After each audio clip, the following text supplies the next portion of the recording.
Hey, what's up, everybody? We are back.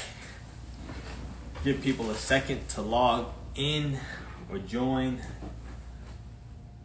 and I'm going to add Sam here now. Let's see. I'm new to this live stuff. This is only the second interview I've done, so bear with me 1 second. There they are. Boom. You know who Lab Golf is, what they do. They're changing the game for us in putting. What is up, man? What's up, Holmes?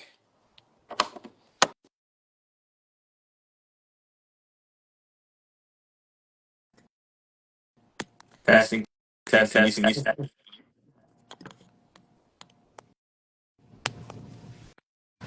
You hear me? Hear me? Let's try it. Let's try it.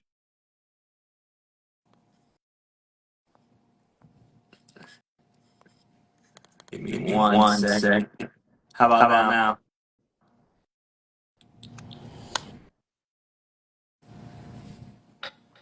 now? Technical difficulties at the moment. You hear me, Now bro? I can, yeah. There it is. Yeah, man. How you feeling today? Pretty good this morning. How about you? Not too bad. Not too bad. You over there in Oregon, right? I'm in Oregon. Where are you? Kentucky. Kentucky. It's yeah. All Border. Have right. you ever been out this way?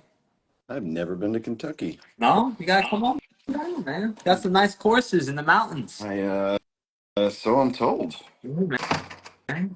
So how's your morning going? I know you PST time.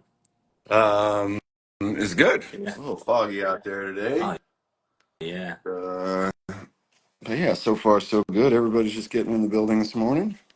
Awesome. Oh, yeah, this is pretty cool. Thanks for being willing to take some time out of your day to, you know, chat with me for a second, chat with the viewers so that we can learn about you. We know about Lab. We know about all of this life right here. This is a different life, different ball game. So if y'all don't already know about Lab Golf, come on, guys. I gotta get on the bandwagon while you can because they're changing the game. But yeah, man. So can you tell us a little bit about you? We know about Lab, but who is Sam? Um, I mean, I don't know.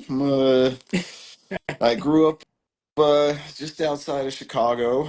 Yeah, I've been in Eugene about 23 years now. I came out here chasing a girl. I was a musician at the time and yeah, just running all over the country playing music. Uh, and then, yeah, I spent most of my adult life in the music and entertainment business. yeah, Um, I was a musician for a while, and then I was a talent buyer for a while, and then I started a music venue here in Eugene. Did some local politics stuff, and all the while, all the stuff I was doing was kind of, working at night, and so I had plenty of time during the day to cultivate my addiction to the game, yeah, and then.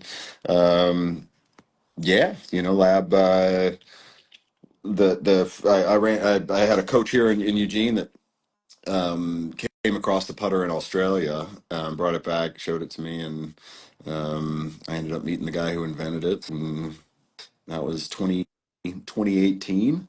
yeah. We had 3 employees, including the two of us, and here we are 7 years later. There's about 180 people in this building here, and um, changing Man, things. see, that right there. So you all have you always seen yourself doing something like this, or was this never in the cards for you? It was just like this is random. Uh, no, I never saw myself getting in the golf business for sure. Yeah, I'm a really bad employee.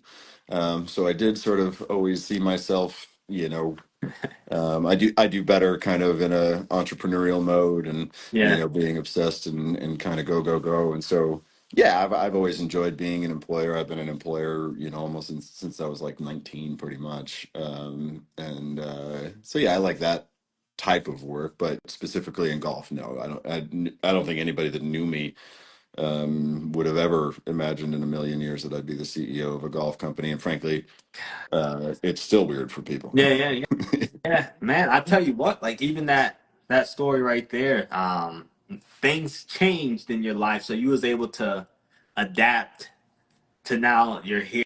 So especially for those who might be watching this and you guys are afraid to make that change to adapt, come on, you guys see it right here with Sam how he did it and what he's Yeah, I mean, doing I now. got lucky. I got lucky. I had my bar, that made it possible for me to, survive for those few years before we were making any Yeah, money. We didn't take any salary for a while, and so I got lucky there. But yeah, there's folks out there who see opportunities and jump on them, and I don't know. I think a lot of folks don't even. Like for me, I didn't even really think about it. Like it was just obvious. It was an obvious opportunity yeah, and, jumped right on it.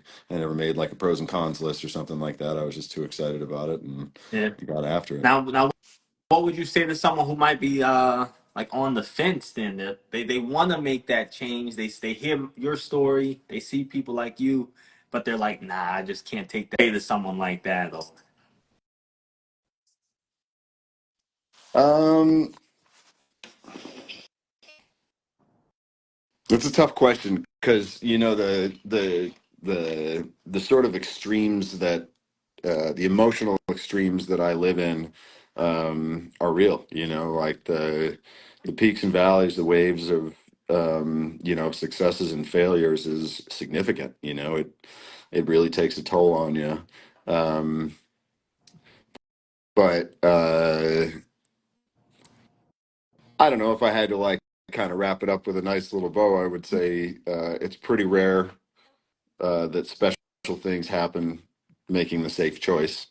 you yeah, know.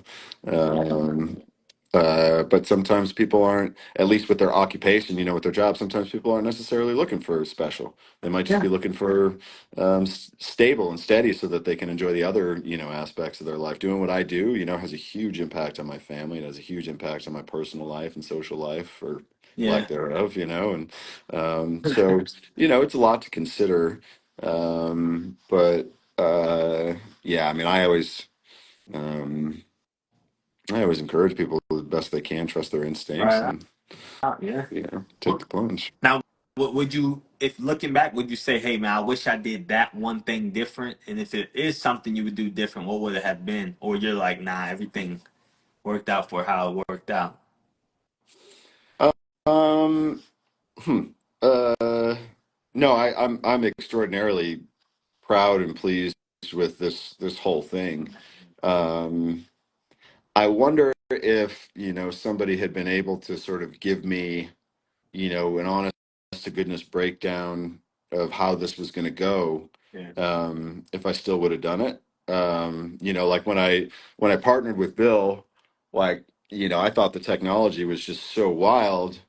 Um, I figured I was going to make my way out to the PGA Tour, show some of the guys the putter. They were all going to start using it, and one of the big companies was going to write us a big check. I'd be on my way. mm, I thought it was going to be like a 2-year flip kind of thing. yeah, If you'd have told me that it was going to be, 7 years of just, full tilt madness, I don't know that I would have said, yeah, let's do it. But I don't think, anybody that kind of does what we do, like knows the whole story before they get into it. 100%. Hindsight's 2020. 100%. I like that. I like that. So yeah, just thinking about that, even with what I do, um, like you said, jumping into something, it is scary, but also it's like, hey, you'll never know if it's gonna fail or work out if you never try. So that's like the coolest thing about trying to start something. So I love that. And one thing I wanted to ask you, I was just thinking about, what is your favorite lab putter? Because right now I feel like the Mez, I don't know, it's something about Hey, the way it looks. wait 1 second. I think I figured out a better way to answer the question before. I will always bet on passion. So if you've got an opportunity or something to figure it out, to that you're sizing up, if you're passionate about it, that's Yeah, like question number one. And if you're not, don't bother, because passion's the only thing that's going to drive you forward, and make you, have the strength to get through the tough times and all that kind of stuff. I gotta So, be um, passionate about it. gotta be passionate. Okay, yeah, sorry. Anyway, on lab Man. putter, my favorite lab putter. I mean the DF 2.1, the OG, the original one. Yeah. It's the best. It from a technical Yeah. standpoint, it's the most stable. Our technology, that kind of, I'm sure I've watched some of your vids and stuff like that. You're feeling it, like Oh, come on, the putter stays on rails. It just kind of swings, and that feeling of it just sort of gliding on its own is the most obvious with the big one, with the big DF 2.1. yeah. That thing is huge, man. A lot of people they look at it and be like, nah, there's no way. But then they try it out. Like I there's was one so of many them. videos. I was one of them. I mean, my guy here, Bob Duncan. I was cycling through putters every round, and he Yeah. showed me the DF, and I, threw up in my mouth a little. I was like, dude, it's not happening. Like, there's just no chance. And Yeah. um, he was my coach, so he's like, I insist you give it 9 holes, and Try it out. I hold the world in 7 holes. I made, truly, like, no joke, no exaggeration, I made 150 feet worth of putts in 7 holes, and it blew my mind. It just Yeah. totally blew my mind. And so. Uh, um, yeah, I think vanity. I Mhm. mean, look, I was just talking about this yesterday. There hasn't been a product in golf, literally not a single innovative, iconic product in golf that did not arrive on the market as the ugliest thing that everybody had ever seen. That Mm, includes the Ping Answer. The Ping Answer was the ugliest thing that anybody had ever seen out of a golf club. yeah. In 1960, so I think it was 62, 63 or something, he started showing up to tour events, showing it to tour players, and did that for a couple years before anybody was willing to put it in play. And then people just were able to feel right away the value of heel toe weighting, and lo and behold, uh, you know 50 years later, 40 years later, it's the standard of beauty. And that was one of our marketing guys just came up when we were talking about this a few years ago. Beauty is what makes the ball go in the hole. Like, I look down at the DF 2.1, it doesn't even phase me. Like, No, yeah. I don't even notice that it's I big. I love that you mentioned that because the whole point of the ugly swing is, to me, it's like, hey, embrace your swing. If it works, but it's ugly, there's no point to change it because a lot of people want to change stuff to fit the norm to be like, all right, I need that Tiger Woods esque swing, and then they can't hit the ball at all, but they look good. They do look Right. good, but just like the DF, like it might be not the prettiest, but it works. So you've seen that, and I love that. So with that in mind, I want to just let the audience real quick ask one question. We'll have someone ask just one question Oh, it's all to add good. I got Sam. I So, got like 10 minutes. I can take a few. oh yeah, Yeah. right. So we got a few questions. So here in the chat. So if you see any to Sam that you're like, oh yeah, that definitely sticks out. So let's give them a second to ask a question. See if I missed any. Oh, there's one right there by North Washco.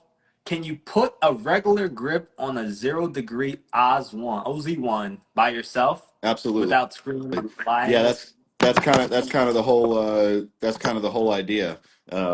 We've got that shaft going in, perfectly on axis with, the ground, Yeah. basically. So,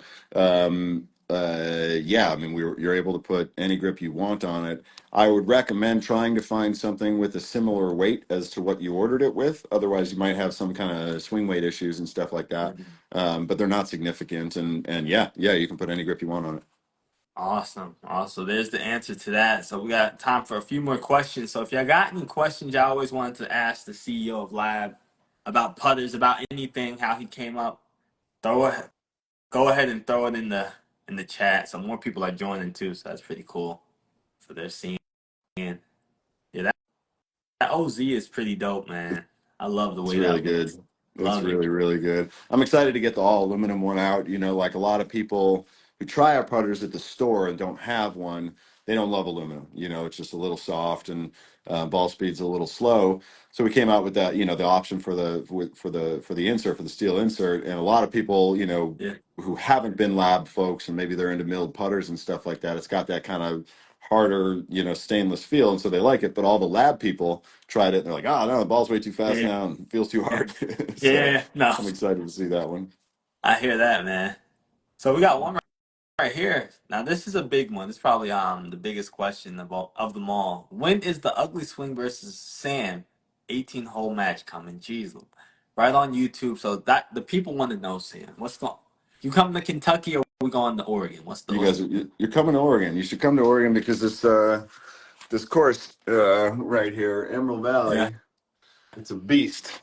And this is our office. Our whole factory sits literally right on a golf course. What? See, Um, I didn't know that. exactly. So come on out. We'll make you an Oz. We'll put some custom ugly swing logos on Let's it, and then we'll take you out on the course, and I'll beat your butt. like I see. I love that. I love that. All right, let's get one more. Let's get one more. Can we get a raw finish with the DF 2.1? Yeah, he saw me in one of my beat the boss matches with. It wasn't actually this one, but it was close to this one here. Um, Yeah. so the problem with raw aluminum um, is that it scratches really, really easy, and the scratches are shiny. So, Okay. we bead blasted it, mutes it, and it, makes it all, really cool looking right out of the bead blaster. Mhm. But just the tiniest little scratch is going to show, and it's going to be really shiny. There is clear anodizing so that it looks raw. I don't love it, like Yeah. to me it looks like a little cheap, but I think, if there was some, cooler contouring and stuff on the, um, or not even contouring, but just sort of surface finish work on something, we might be able to go raw. There's one of my favorite putters ever. Um, was the McGregor V foil designed by Bobby Grace, and it was kind of a big triangle looking thing, Yeah. and it was raw, or I think it had a clear coat of something on raw aluminum. I thought it was pretty good, but yeah, maybe one of these Yeah. days. All right. Okay. So Yeah, there's the answer to that one right there. And I got one that I want to ask you. So DF is definitely your favorite. That's your baby, right? yeah. Now, out of all of the putters, where will you rank them all? What's your ranking of all of the putters? Not saying that the last one you rank is the worst one, but in your opinion, like where you I see it. love all my Ah, chips. see, I knew, I Yeah. didn't know that.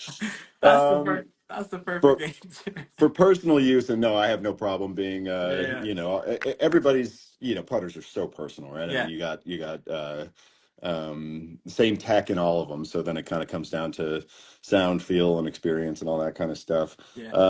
Yeah, DF is definitely my number one. I would say it's a bit of a toss up between Oz and DF3, Okay. but I think I'd probably give the nod to Oz. Hmm. I like it a lot. I spent a pretty fair amount of time with it last year when we were prototyping it and getting it out, and Yeah. so I'd say Oz is probably number two, DF3 number three. Um, Link is going to be number four. Uh-huh. Um, B2 is going to be number five, even though we discontinued that one. I love Yeah. that putter. It was really, Yeah. really cool. It was just impossible to manufacture, so Um, we had to take it out of production. And then I would say the Mez family is at the bottom of the list for me. I never got on with that putter at all. It just, or actually, that's not true. yeah. I had I won the club championship here at Emerald Valley in 21 with the very, very first prototype we ever made for the Mez. It's actually here, I'll grab it. Uh-oh. So it might not look nothing like this one right here, because in my opinion, this puppy is like the So this one, it's a little different. You can see the screw arrangement's a little bit yeah. different. After I won, they grabbed it from me and they put the Emerald Valley Club Champ 21 on there. Oh, nice. And it was prototype number one. So I put this thing in play literally the morning the championship started. I had an okay first round. Yeah.